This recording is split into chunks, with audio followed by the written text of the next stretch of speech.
Pourquoi je suis devenue professeure de chant? Bien, quand j'ai rencontré mes mentors, que je suis allée étudier avec Michaeline Provost, avec dans ma carrière, il y avait aussi des ateliers de groupe. Et puis, c'est là qu'il y a eu un déclic extraordinaire en moi, c'est de voir à quel point la musique, la chanson, comme expression, pouvait être thérapeutique, pouvait être libérateur, pouvait nous permettre de s'épanouir, donc à travers l'art. Et c'est là que je me suis dit, OK, moi, ma deuxième mission, ça va être de faire du bien, d'accompagner les gens avec l'art. Mon nom est Josée Goulet. Je suis coach vocal. J'enseigne le chant depuis plus de 25 ans, mais je fais aussi de la musique. Je suis auteure, compositrice, interprète. Ça fait plus de 25 ans maintenant que je fais ça avec passion, parce qu'on travaille avec l'humain, parce qu'on travaille avec l'émotion, la sensibilité. Donc, je m'enrichis autant que je donne.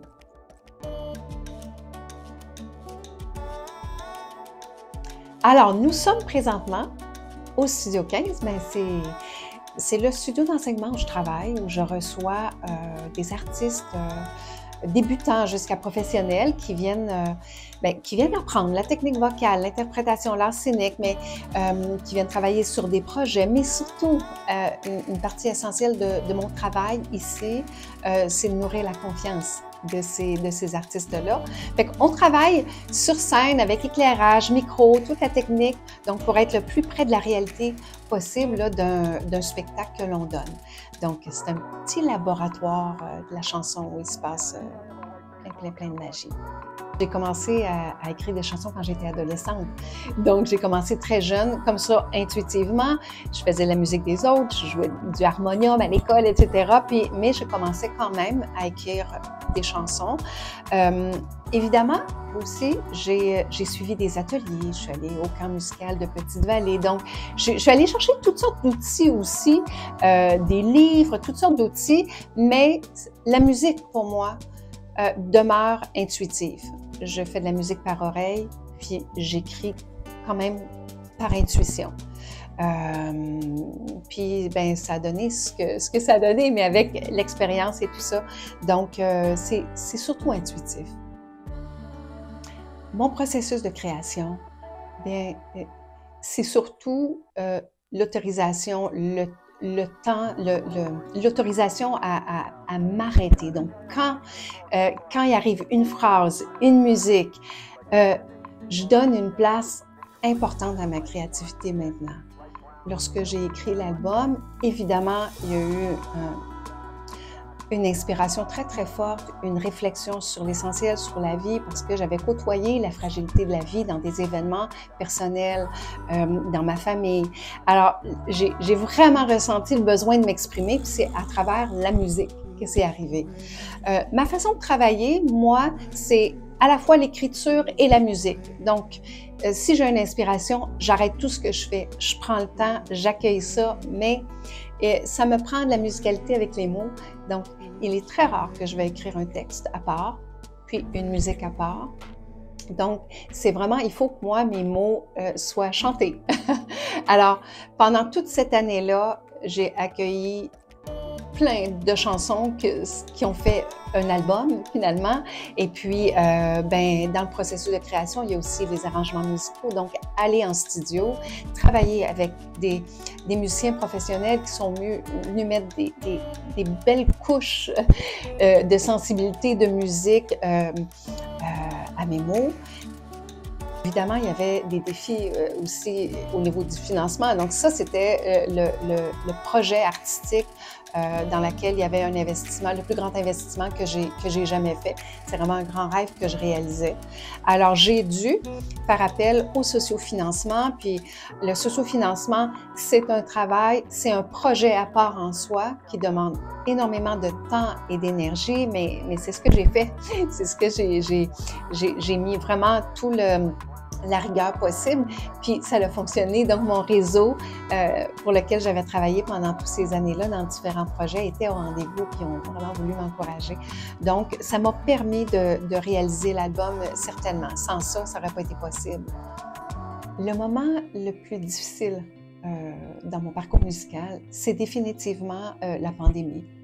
La pandémie, elle a coupé les ailes à mon projet dont je vous parlais, le projet d'album et tout ça. Donc, à quelques jours du lancement, au mois de mars 2020, donc on a dû interrompre et puis on a dû arrêter tous les projets musicaux. Donc, ça a été difficile après un gros 4 ans de travail de ne pas pouvoir mettre de l'avant ce projet-là.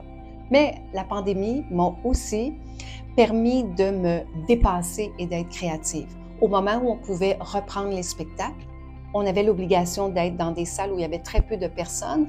Donc, je ne pouvais pas avoir un budget pour avoir des musiciens professionnels tel que je le rêvais dans la suite des choses. Alors, je me suis dit, si je veux faire de la musique, il faut que je prenne en main toute la partie musicale de mon spectacle. Alors, pendant 1 an, j'ai travaillé ma guitare, j'ai travaillé mon instrument pour arriver à pouvoir me présenter sur scène seule avec ma guitare, avec mon conjoint à la basse au piano et ma fille comme choriste. Donc, depuis ce temps-là, on a ce trio-là qui se promène et puis qui peut partager les chansons. Quelle stratégie les artistes, les auteurs, compositeurs, interprètes québécois, francophones doivent utiliser pour vivre de leur musique? C'est tout un défi. C'est sûr qu'on est à l'ère des plateformes.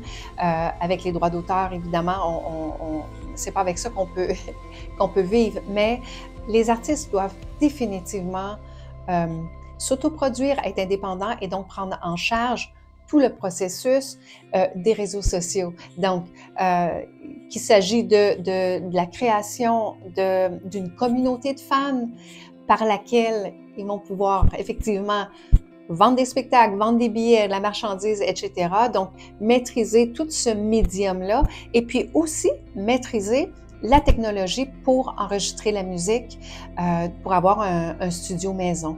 Donc, ça demande des compétences, et c'est un bon défi, beaucoup de travail, un travail à temps plein. L'atelier Un café, une chanson, c'est un projet que j'ai fondé, que j'ai dirigé pendant 6 ans.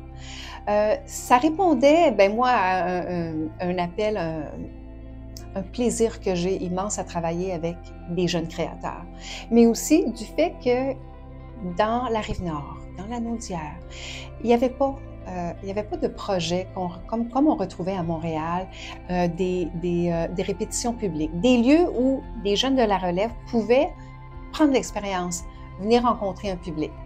Alors, je me suis dit, je vais le créer.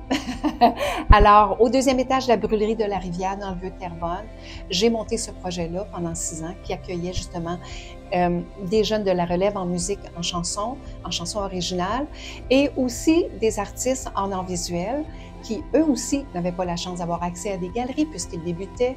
Et pour la plupart, c'était souvent des premières fois, des premières expositions, des premières rencontres avec le public. Donc, ce projet-là, avec les années aussi, s'est transformé. C'est devenu une émission de télévision où j'ai réalisé une 60aine de capsules où on pouvait faire la rencontre d'artistes, entendre aussi des prestations live. Et puis, c'est ça, c'est devenu différents projets. Alors, c'est quelque chose qui m'a tenu beaucoup, beaucoup à cœur et qui a permis vraiment l'épanouissement de beaucoup de jeunes de la relève, de la région et d'ailleurs. Mes aspirations, c'est encore et toujours l'enseignement. Pour moi, c'est vraiment une passion. Ça me nourrit encore. Je sens que j'ai encore à donner. Mais aussi, nourrir ma créativité. C'est ça qui m'importe. Puis à tout âge, je veux continuer à faire grandir ma créativité. Puis la seule façon de faire, c'est de sortir des sentiers battus puis d'essayer des nouvelles choses. Alors, à l'automne prochaine, je vais suivre un premier cours de danse contemporaine. Est-ce que j'ai peur de ne pas être capable de suivre? Est-ce que j'ai peur que mon corps ne suive pas? Est-ce que j'ai peur d'être jugée par tous les jeunes qui vont être les jeunes adultes qui vont faire partie du cours? Oui. Est-ce que je vais y aller? C'est sûr.